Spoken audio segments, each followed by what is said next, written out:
नमस्कार, बहुत स्वागत है आप सभी का। मैं हूं आपके साथ नैना यादव, लेकर हाजिर हूं हमारा खास शो पूछता है इंडिया। पूछता है इंडिया में बात करेंगे पाकिस्तान की बड़ी साजिश का खुलासा हुआ है जो एक बार फिर हिंदुस्तान के खिलाफ रची जा रही है। वो पाकिस्तान के संदर्भ में ये बात जो हम आपको बताने जा रहे हैं वो नई नहीं है। अब जम्मू कश्मीर से लेकर देश भर में आतंकी वारदातों में पाक प्रशिक्षित आतंकवादियों का नाम सामने हमेशा आता रहा है। चाहे मुंबई हमला हो, उरई हमला हो या फिर पठानकोट में आतंकी वारदात हो या इसके अलावा दिल्ली में ब्लास्ट की मामला ही क्यों ना हो, हर घटना के तार पाकिस्तान से जरूर जुड़ जाते हैं। अब एक बार फिर ऐसी ही खबर सामने आई है जिसने भारतीय एजेंसीज को और भी ज्यादा अलर्ट कर दिया है। दरअसल पाकिस्तान में आतंकी संगठन लश्कर ए तैयबा और जैश ए मोहम्मद मिलकर भारत में बड़े हमले की योजना बना रहे हैं। समझिए जरा, बड़ी साजिश रची जा रही है। साजिश रचने वाला है लश्कर ए तैयबा, जैश ए मोहम्मद, वो आतंकी संगठन जो पाकिस्तान में मौजूद है और एक बार फिर पाकिस्तान की सरजमी से भारत पर हमले की योजना है। सूत्रों का दावा है कि लश्कर ए तैयबा के टॉप लीडर्स तलहा सईद, सैफुल्लाह कसूरी, अब्दुल रऊफ कुछ दिन पहले पाकिस्तान के बहावलपुर पहुंचे। यहां पर तीनों ही आतंकियों ने जैश के सरगना मसूद अजहर से मुलाकात की। अब खुफिया एजेंसीज के अनुसार जैश अब महिला आतंकियों को सक्रिय भूमिका में उतारने की तैयारी में है। जैश की महिला विंग जमात उल मोमिनात ऑपरेशनल टास्क उसे दिए जा रहे हैं और इनके साथ ही अन्य आतंकियों को भी भारत में घुसपैठ के लिए तैयार किया जा रहा है। और इसे देखते हुए बाकायदा भारतीय सुरक्षा एजेंसीज अब अलर्ट मोड पर है। जम्मू कश्मीर समेत बॉर्डर इलाके में चौकसी बढ़ा दी गई है। तो इसके अलावा आतंकी network, launch pad, sleeper cells पर कड़ी नजर रखी जा रही है। अब बताया जा रहा है कि तलहा सईद और सैफुल्लाह कसूरी पहलगाम हमले से पहले भी मसूद अजहर से मुलाकात कर चुके थे और ये मुलाकात पाकिस्तान की तरफ से जिस रूप में हुई, हमेशा पाकिस्तान नकारता रहा। हिंदुस्तान के लिए ये मुलाकात बहुत महत्वपूर्ण है। पाकिस्तान में आतंकवादियों की बैठकें चलती हैं, साजिशें रची जाती हैं, लेकिन पाकिस्तान के हुक्मरानों को, वहां की सेना को इससे कोई फर्क नहीं पड़ता। वो आंखें मूंद कर बैठे रहते हैं। अब आपको एक और चौंकाने वाली खबर मैं आपको बताती हूँ। दरअसल पाकिस्तान पर फाइनेंशियल एक्शन टास्क फोर्स यानी कि FATF जैसी एजेंसीज की अब पैनी नजर और भी ज्यादा शार्प होती नजर आती है और इस वजह से पाकिस्तान में आतंकवादियों की खुलेआम फंडिंग अब नहीं हो पा रही और यही वजह है कि अब आतंकियों की फंडिंग के लिए तरीका बदल दिया गया है। एक रिपोर्ट सामने आई, लश्कर ए तैयबा और जैश ए मोहम्मद गाजा में राहत के नाम पर पैसे इकट्ठा कर रखी हैं और ये आतंकी संगठन अब अपने अकाउंट में पैसे मंगवाने से बचते हैं। इसके बजाय ये लोग क्रिप्टो करेंसी या डिजिटल वॉलेट जैसे साधनों से पैसे इकट्ठे कर रहे हैं। अब दावा किया जा रहा है कि इन पैसों से मस्जिदों का निर्माण होगा, इन पैसों से मरकज तैयार किए जाएंगे, इन पैसों से सुविधाएं जुटाई जाएंगी और माना जा रहा है कि इस पैसे का इस्तेमाल भारत में मुंबई अटैक जैसे हमलों में किया जा सकता है। जाहिर सी बात है, आतंकियों के पास में पैसा भी है, आतंकियों के पास में मिलकर प्लानिंग भी है और ये सब कुछ है पाकिस्तानी सरकार और पाकिस्तान की सेना के साथ में, उनके सपोर्ट के साथ में, या यूं कहा जाए कि पाकिस्तानी सेना और ISI की सरपरस्ती में ये सब कुछ चल रहा है। हालांकि भारतीय जवान तैयार है, इसमें कोई शक नहीं। हर साजिश का मुंह तोड़ जवाब दिया जाएगा, जैसा अब हम लगातार देते रहे हैं। इसके पहले तो हम डॉजियर दिया करते थे, लेकिन अब पाकिस्तान जब उन डॉजियर्स को हमेशा कभी मानता ही नहीं है, अब हम जवाब देते हैं, मौखिक तौर पर नहीं, एक्शन के साथ में। बड़े सवाल खड़े होते हैं, क्या अब पाकिस्तान पर अंतर्राष्ट्रीय दबाव बनाए जाने का समय आ गया है? क्या पाक सरकार की आतंकियों से मिली भगत उजागर हो रही है एक बार फिर? क्या ऑपरेशन सिंदूर पार्ट 2 का भी अब समय आ चुका है? क्योंकि जिस तरह से कहा जाए कि फन फैलाने की कोशिश ये सांप कर रहे हैं, उनका फन कुचलना बहुत जरूरी है। करेंगे चर्चा, मेरे साथ खास मेहमानों का पैनल कनेक्ट हो रहा है, ये जल्दी से आपको मिलवा देती हूँ।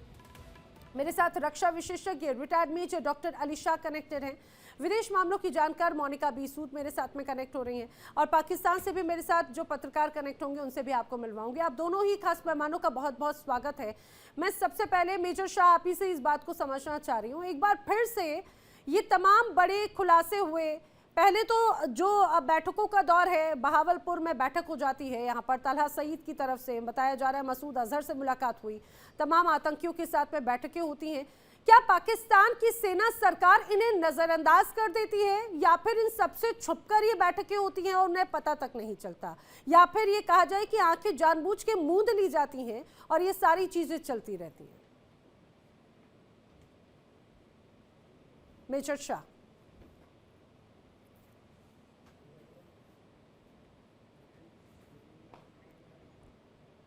मेजर शाह तक शायद मेरी आवाज नहीं पहुंच पा रही है। मैं मोनिका बी सूद का रुख करती हूँ। मोनिका जी, यही सवाल मेरा आपसे भी, मुझे जरा समझाइए कि आखिर ये इस तरह से बार बार चीजें होती हैं और किसी को कानो कान खबर नहीं होती, ये संभव है क्या? मोनिका जी। मैडम, आपकी आवाज नहीं आ रही, I can't here you. Alright, ठीक है, मैं आपको दोबारा कनेक्ट करवाती हूँ। अगर आप मुझे सुन पा रही हूँ तो मैं आपसे यही समझना चाह रही हूँ कि आतंकियों की बैठकें हो जाती हैं, वहां पर तलहा सईद खुल्लम खुल्ला आतंकियों से मुलाकात कर लेता है, चाहे बात मसूद अजहर हो, हाफिज सईद हो, लश्कर तैयबा, जैश ए मोहम्मद, खुल्लम खुल्ला बैठक करते हैं, रणनीति करते हैं। पाकिस्तान की सेना सरकार को कुछ या पता नहीं चलता, या वो जानना नहीं चाहते, या सब कुछ पता होते हुए भी आंखें मूंद कर रखते हैं वो? देखिए, ऐसा है मैडम कि जो जितने भी ये एलईटी लश्कर तोयबा हो गया, या जितने भी इनके जो भी इनके ग्रुप चलाने वाले इनके हेड्स हैं और ये टेररिस्ट जितने भी हैं, ये सब चीज़ जो है, ये सब जो पाकिस्तान की गवर्नमेंट है उसके देख रेख के अंडर ही हो रही है। ये पूरे हम सबको पता और पूरी दुनिया को पता है कि जो भी मतलब इस टाइम चीफ हैं आर्मी के, उनका सीधा सीधा जो नाता, सीधा सीधा कनेक्ट इन लोगों के साथ है। ऑलरेडी पहले भी बहुत सारे शोज में मैं बता चुकी हूँ कि जो फंडिंग, जैसे ह्यूमैनिटेरियन ग्राउंड्स पे भी, चलो हम तो उसके बारे में बात आज कर रहे हैं, और भी जो फंडिंग आती है, जैसे आईएमएफ से लोन आया या कुछ भी आया, तो उसमें से 40 से 50% जो हिस्सा है उसका, वो सब लोग ये टेरर फंडिंग के लिए जाता है, लश्कर तोयबा को जाता है और जैश ए मोहम्मद को जाता है, और ऐसे बहुत सारे संगठन हैं जिनको ये लोग ऐसा टेरर फंडिंग करते हैं, जिसका जो पूरा का पूरा इस्तेमाल होता है वो हमारे भारत देश के ऊपर ये लोग करते हैं। तो अब रही बात कि आप पूछ रहे थे पहले कि जो टेरर फंडिंग है, आपने बताया भी कि ये क्रिप्टो में करते हैं, तो एक बात मैं आपको कहना चाहूंगी कि 2025 में अप्रैल मई के करीब में ट्रम्प सरकार की तरफ से उनकी फैमिली मेंबर्स जो ये क्रिप्टो एजेंसीज चला रहे थे, उन्होंने एक ओपन डील की थी पाकिस्तान के साथ, जिसमें कि क्रिप्टो करेंसी का खुलासा हुआ था कि अब जो इंडिया का नेबर है वो खुले तरीके से क्रिप्टो में डील करेगा। तो अब प्रॉब्लम सबसे बड़ी ये है कि जैसे अभी ह्यूमैनिटेरियन ग्राउंड्स के ऊपर फंड्स लेते हैं, फॉर एग्जांपल अगर मैं बात करूं आपसे कि इनके कितने फ्लड्स वगैरह जो हुए पीछे 2010 से 2014 में फ्लड्स हुए, या 2005 में इनका अर्थक्वेक आया था, या कोविड डोनेशंस की हम बात करें, जितनी भी डोनेशंस आई थी वो सब कौन इसको हैंडल कर रहा था? इसको ऐसे ही संगठन एलईटी और जैश ए मोहम्मद जैसे संगठन ही हैंडल कर रहे थे, जो कि रीयूज कर रहे थे उसको अपने सेंटर्स बनाने में। अगर लोग उनके पास आ रहे थे किसी भी तरीके से, उनका मतलब उनके अंदर सरपरस्ती के अंडर थे, या उनके अंडर उनकी मदद के लिए, अपनी मदद के लिए आ रहे थे, तो ये वो सेंटर्स बना रहे थे जहां ये लोगों को सिखाया जा रहा था कि उन्हें कैसे कन्वर्ट करा के नॉर्मल लोगों से भारत के अगेंस्ट यूज किया जाए। उनको पूरी ट्रेनिंग मिल रही थी वहां पर, चाहे वो बच्चा हो, कोई महिला हो, बड़ा हो, बूढ़ा हो, सब अपने अपने काम में लगे हुए थे, क्योंकि इनका मकसद तो सिर्फ एक ही है कि जो इनका एक इशारा है कि हमने भारत को खराब करना है, भारत के तरफ इनका हमेशा। लेकिन मोनिका जी, सबसे दिलचस्प बात तो ये है कि जैसे ही ये जो तमाम बैठकें होती हैं, मुलाकातें होती हैं, और जिस ट्रेनिंग की आप बात कर रही हैं, इससे तमाम ट्रेनिंग कैंप्स की जानकारी हिंदुस्तान को रही, और यही वजह है कि ऑपरेशन सिंदूर जो पहलगाम हमले के बाद में हुआ, तो ऐसे ही तमाम सेंटर्स को टारगेट किया गया जहां पर आतंकियों की ट्रेनिंग चल रही थी, मरकज के रूप में, जिस रूप में यहाँ पर एकजुट हुआ करते थे। और अब देखिए ना, मरकज के ही नाम पर एक बार फिर से अब पैसे इकट्ठे किए जा रहे हैं टेरर फंडिंग को बाईपास करने के लिए। मेरे साथ पाकिस्तान से भी दो खास मेहमान कनेक्ट हो चुके हैं। पाकिस्तानी पत्रकार मोहसिन रजा खान और तैयब बलोच पाकिस्तान से ही मेरे साथ में कनेक्टेड हैं। आप दोनों का भी बहुत स्वागत है। मोहसिन रजा जी, मैं आपसे समझने की कोशिश कर रही हूँ, यही बात पिछले कुछ वक्त से लगातार ऐसी बैठकें, मुलाकातें, दौरे की बड़ी जानकारियां सामने आई, जहां पर लश्कर तैयबा हो या फिर जैश ए मोहम्मद हो, हिजबुल मुजाहिदीन हो, ऐसे तमाम अलग अलग इनसे जुड़े हुए कमांडर्स के बयान सामने आ जाते हैं। बैठकें हो जाती हैं, बहावलपुर में जाकर मुलाकातें हो जाती हैं। ऐसे प्रतिबंधित संगठनों से जुड़े हुए टॉप मोस्ट आतंकी या फिर ये कहा जाए डेजिग्नेटेड आतंकी, तो वहां की सेना, वहां की सरकारों को पता नहीं चलता या फिर पता नहीं चलने का बहाना बनाते और आंखें मूंद कर बैठे रहते हैं। देखिए, जैश ए मोहम्मद और लश्कर तैयबा आपके लिए एक डौना ख्वाब है और उनकी कोई भी सरगर्मी आपके लिए परेशानी का बायस बनती है। हालांकि पाकिस्तानी जानते हैं कि जो आप वीडियो दिखा रहे हैं ये एक मजहबी तकरीब है, उसके किसी को इस्लाम का नाम लेने से, मजहब का नाम लेने से और रोजा रखने से, हज करने से नहीं रोका जा सकता। तो ये नहीं, हज करने से कोई नहीं रोक रहा, हज करने से कोई नहीं रोक रहा। सुनिए, आप उसे एक कम्युनल रंग देने की कोशिश कर रहे हैं। आपने अगर ये बात कही कि भाई भारत की चिंता नहीं, पाकिस्तान को कितना डेंट करता है, क्या ये आप नहीं जानते या मैं नहीं जानती या पूरी दुनिया नहीं जानती? लश्कर तैयबा या जैश ए मोहम्मद ऐसे आतंकी संगठनों को आप लोग आतंकी संगठन मानते भी हैं या नहीं मानते? पहली बात तो ये मुझे जानना चाहिए। एक तो ये बात मैं आपको बता दूं कि ये एक खालिस मजहबी तकरीब को आपने एक बड़ा आउट ऑफ प्रोपोर्शन गजा और इसके लिए फंडिंग के लिए करा दिया है, जो कि बिल्कुल गलत है। अगर कोई अपनी मजहबी तकरीब में शरीक है तो उसको इस तरीके का रंग लेना गलत है। और ये मैं समझता हूँ कि आपने आउट ऑफ कॉन्टेक्स्ट इस वीडियो को यहाँ शो करें। अगर इनकी कोई ऐसी सरगर्मी है तो आप बताएं, यकीनन उसके बारे में हम बात करेंगे कि वो किसी मुल्क के खिलाफ है या वो कोई कोशिश कर रहे हैं जिहाद की, या अभी तो उनकी सारी सरगर्मियाँ जो है वो बोतल है और इन पे पाबंदी भी है। मुझे एक बात बताइए मोहसिन रजा जी, आप दो चीजों को मिक्स कर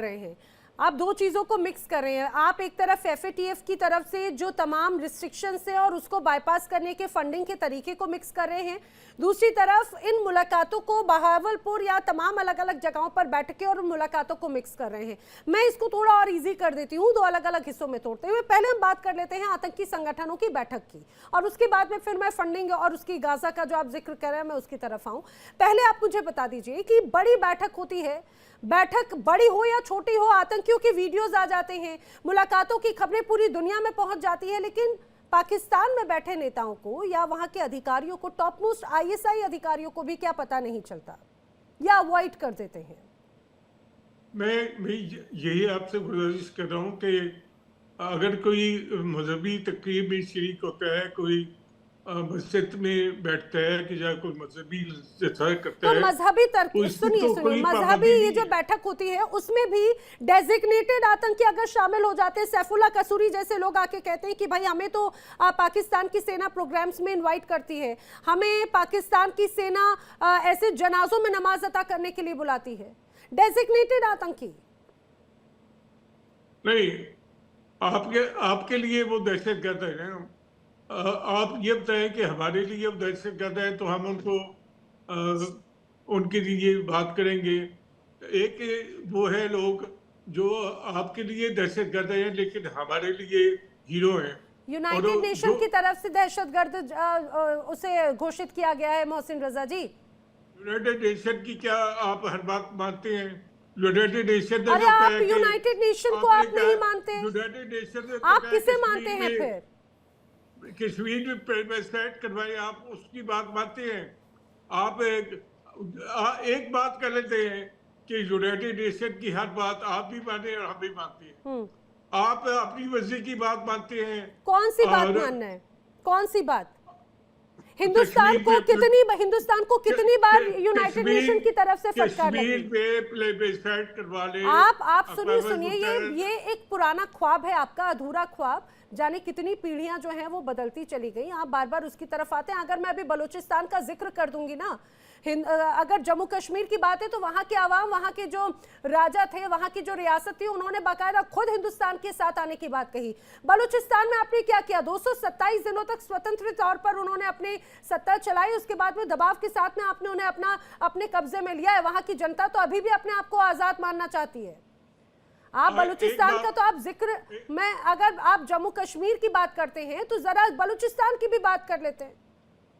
मैं बलूचिस्तान की बात करता हूँ कि वहाँ हालात इतने पुरअमन है।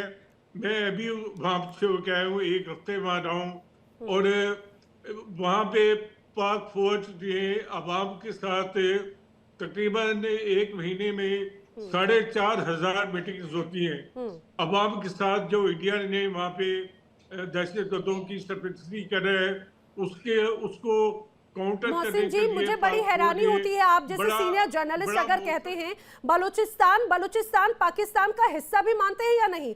वहां पर कुछ भी हो, हर चीज में आप हिंदुस्तान को बीच में लेकर आ जाते हैं। आप तो अगर इतना है तो आप उसको हिंदुस्तान का ही हिस्सा घोषित कर दीजिए। वहां की जनता तो बार बार ये आवाज बुलंद करती ही है। वहां पर आप उनको फैसिलिटेट आप नहीं कर पाते, बिजली आप नहीं दे पाते, पानी आप नहीं दे पाते, सुरक्षा आप नहीं दे पाते, इंफ्रास्ट्रक्चर आप नहीं दे पाते, और वहां पर जो भी उसके लिए हिंदुस्तान दोषी है। ये कितना सिलेक्टिव और कितना दोहरा रवैया होता है। मेजर शाह। नया जी, मेरे को सच में I can't control my love में हंसी आ रही है जब इतने पाकिस्तान के इतने वरिष्ठ जर्नलिस्ट, जिनका पाकिस्तान में सुना बड़ा रिस्पेक्ट है, वो कहते हैं कि आतंकी इनके लिए हीरो हैं। अरे ये मैं नहीं बोला, इन्होंने बोला है, ये खुद आपके चैनल पे ही सब दुनिया देख रही है, बोल रहे हैं। मुझे ताजुब होता है अगर ऐसे वरिष्ठ पत्रकार पाकिस्तान से ये बोल रहे हैं कि आतंकी इनके लिए हीरो है, इनको आतंकियों को हीरो मानते, तो I don't know, God help the country basically. अब जो इनकी जो आतंकी हैं और जो जिनको कई लोग करार देंगे एक्सट्रीमिस्ट ऑर्गेनाइजेशन, आतंकी है बेसिकली, और ये एक्सप्लॉइट करते हैं ह्यूमैनिटेरियन क्राइसिस को। जैसे कि गाजा पट्टी में क्या हो रहा है, उसके नाम पे पैसे चंदा इकट्ठा कर लेंगे, पैसे ले लेंगे, उसके नाम पे पैसा जाएगा कहां पर? आतंकी संगठनों पे। अब पाकिस्तान में बेस्ड टेरर ग्रुप्स हैं, जैसे कि लश्कर ए तैयबा हो गया, जैश ए मोहम्मद हो गया, जिनको ये हीरो मानते हैं, ठीक है। अब वो टेरर फंडिंग, टेरर पैसे कलेक्ट कर रहे हैं, और टेरर फाइनेंशियल रेगुलेशंस भी हैं, जैसे कि इंटरनेशनल बॉडीज ने आइडेंटिफाई करने के लिए फ्रीज एसेट्स को फ्रीज करा है, और इन ग्रुप्स को जो टेरर फाइनेंसिंग में काम करते हैं। फिर चैरिटी ओवरसाइट की बात करें, और जैसे ऑर्गेनाइजेशन जो संगठन हैं जो इंक्लूड करती हैं चैरिटी, मेनली ये ज्वेल और ऑनलाइन मनी, कई सारे पैसों पे प्रॉपर्टीज, लग्जरी प्रॉपर्टीज, उस पर ध्यान लगाते हैं, और ये पैसे इकट्ठा करते हैं। और जाता है पैसा कहां पर जानते हैं? पाकिस्तान में फैक्ट्री लगा रखी है बिल्कुल आतंकियों की, अपने आप को बम से उड़ा देने की। क्यों? क्योंकि इनके दिमाग में ना ब्रेन वॉश किया जाता है कि आपको हूरें नसीब होंगी, आप जन्नत में जाओगे, आपको ये मिलेगा वो मिलेगा, तो इनको वो लालच दिया जाता है। लेकिन अगर आप देखें, दुनिया में मुसलमानों के सबसे बड़े दुश्मन है पाकिस्तान। जो जैश ए मोहम्मद, लश्कर ए तैयबा, जो आतंकी है, कौन सा मजहब बोलता है भाई अपने आप को बम से उड़ा दो, खत्म कर दो अपने आप को? कौन सा मजहब कहेगा भाई जाके मासूमों की जान लो? लेकिन इन्होंने ऐसी छवि खड़ी कर रखी है पाकिस्तानियों ने कि भाई ताकि दुनिया भर, अभी जब पाकिस्तान का नाम आता है तो दुनिया भर सोचती है कि भाई आतंकी आ गए। Pakistan is basically a synonym of a terrorist, basically एक तरीके से वो हो गया है। हो या ना हो, अब वो डिबेटेबल है। लेकिन अब ये देखिए, ये इनके फील्ड मार्शल आसिम मुनीर साहब, ये टीवी पे आप देखा चटक सल्यूट मार रहे हैं, बिल्कुल सड़क अपने प्रधानमंत्री साहब को, अपने वजीर आजम को, क्योंकि वो मस्का लगा रहे हैं बिल्कुल। और यही आसिम मुनीर इनको जाकर जेल में बंद करेंगे बाद में, शहबाज शरीफ को। ये आप मेरे से लिख के ले लिया अभी एनालिसिस, मेरा एक प्रेडिक्शन, ये भविष्यवाणी कर रहा हूं मैं। यही आसिम मुनीर शहबाज शरीफ को जेल में अगर फांसी भी चढ़ाए तो मुझे ताल्लुक उसका भी नहीं होगा बाय द वे। अब आप देखिए, अगर पाकिस्तान में उसामा बिन लादेन कहाँ पाया गया, हाफिज सईद, मौलाना मसूद अजहर, इनको ये आतंकी मानते ही नहीं है।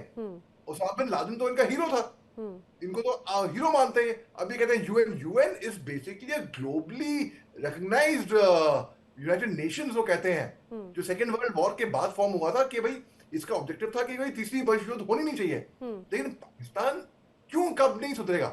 दादा जी एक आखिरी बात मैं कहूंगा, हिंदुस्तान में आपने देखा होगा, आखिरी बात, मैं बड़े होके मैं डॉक्टर, इंजीनियर, टीचर, साइंटिस्ट बनूंगा, पाकिस्तान के अंदर मैं बड़े होके आतंकी बनूंगा, टेररिस्ट बनूंगा, जिहादी बनूंगा।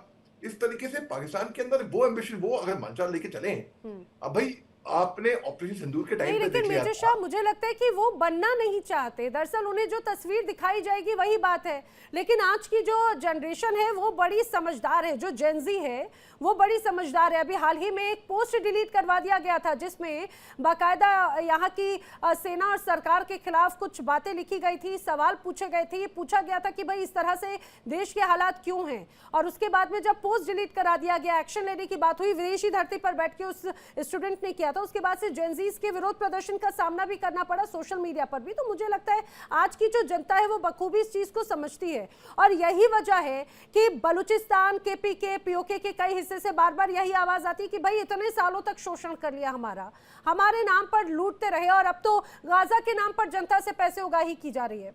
मैं यही सवाल लेकर रुक करना चाह रही हूँ। मेरे साथ में तैयब बलूच है, पाकिस्तानी पत्रकार। तैयब बलूच, अब खासतौर से फंडिंग की अगर बात की जाए, एफएटीएफ की तरफ से बार बार ग्रे लिस्ट में आना, और पिछले कुछ समय पहले जब ग्रे लिस्ट से हटाए गए तो उन्होंने ये भी कहा कि ग्रे लिस्ट से हटना मतलब परमानेंट इम्यूनिटी नहीं मिली है, इस बात को आपको ध्यान रखना चाहिए। और एफएटीएफ ऐसी संस्था है जो बखूबी जानती है कि टेरर फंडिंग का इस्तेमाल किस तरह से पाकिस्तान करता रहा है, और इसीलिए शायद उससे बाईपास करने के लिए अलग अलग तरीके अपनाए गए, सदा पे, इजी पे, और ऐसे ये कहा जाए चंदा वसूली की गई। लेकिन क्या इससे बच पाएंगे, और उस पैसे का इस्तेमाल किस रूप में हो रहा है? क्या यहाँ पे जनता के सपोर्ट के लिए, उनके उत्थान के लिए हो रहा है, खुद के उत्थान के लिए हो रहा है, या फिर सिर्फ हिंदुस्तान ही टारगेट है उस पैसे का भी? देखिए, सबसे बड़ी बात ये है कि ये जो मजहबी तकरीबात होती हैं उसमें इस तरीके से चंदा वगैरह इकट्ठा किया जाता है, लेकिन उसका मतलब ये नहीं होता कि वो दहशतगर्दी के लिए इस्तेमाल होगा, वो भारत के खिलाफ इस्तेमाल होगा, या वो गजा में होगा। वो ह्यूमैनिटेरियन जैशे मोहम्मद, लश्कर तैयबा, जैशे मोहम्मद या लश्कर तैयबा जैसे जो आतंकी संगठन है वो कोई सोशल फर्म्स है क्या, समाज सेवा कर रहे हैं क्या आजकल वो? और अगर इतना ही है तो मुझे एक बात बताइए, और ये जो प्रॉपर एक तरीका होता है, प्रॉपर अकाउंट में क्यों नहीं ट्रांजैक्शंस होते, अगर चंदा उगाही करने का तरीका ही है तो? देखिए नैना जी, पाकिस्तान में पैसा जो ट्रांसफर होता है वो उसके बड़े स्ट्रिक्ट रूल्स हैं। मैं आपको बताऊं, आपने 2-4 एप्लीकेशंस के नाम लिए, इजी पैसा का, सदा पे का, या जैज कैश का, ये इस तरह का जो लोकली चल रही है, उसमें अगर हाँ, क्रिप्टो की मैं बात नहीं कर रहा, मैं इजी पैसा और उनके लिए कह रहा हूँ कि आजकल डिजिटल सिस्टम आ गया है पैसों का ट्रांसफर करने का, तो उसमें भी विदाउट शनाख्ती कार्ड नंबर आपको अपना आइडेंटिफिकेशन कार्ड नंबर देना पड़ता है, थंब लगाना पड़ता है, बायोमेट्रिक करानी पड़ती है, उसके बाद आप डिजिटली पैसा जो है वो ट्रांसफर कर सकते हो। मतलब है बिल्कुल स्ट्रिक्ट चेक एंड बैलेंस है यहाँ पे। मुझे एक बात बताइए तैयब बलूच, आप बड़ी डिसेंसी से चीजों को रखते हैं तो मुझे लगता है आप बखूबी जानते होंगे एफएटीएफ से, उसकी निगरानी से, क्योंकि उसने बहुत सख्ती बरती है और ये स्पष्ट किया है कि अगर अब की बार इस तरह से कोई ये कहा जाए कि आप कुछ इस तरह की गलत हरकतों में शामिल रहते हैं तो उस पर सख्त कार्रवाई होगी, और इस बार ग्रे लिस्ट नहीं ब्लैक लिस्ट में जाएंगे, और मुझे लगता है कि वो हमेशा के लिए ब्लैक लिस्टेड हो जाएंगे, और उन्हीं से बचने के लिए अलग अलग गेटवेज अपनाने की कोशिश की जा रही है।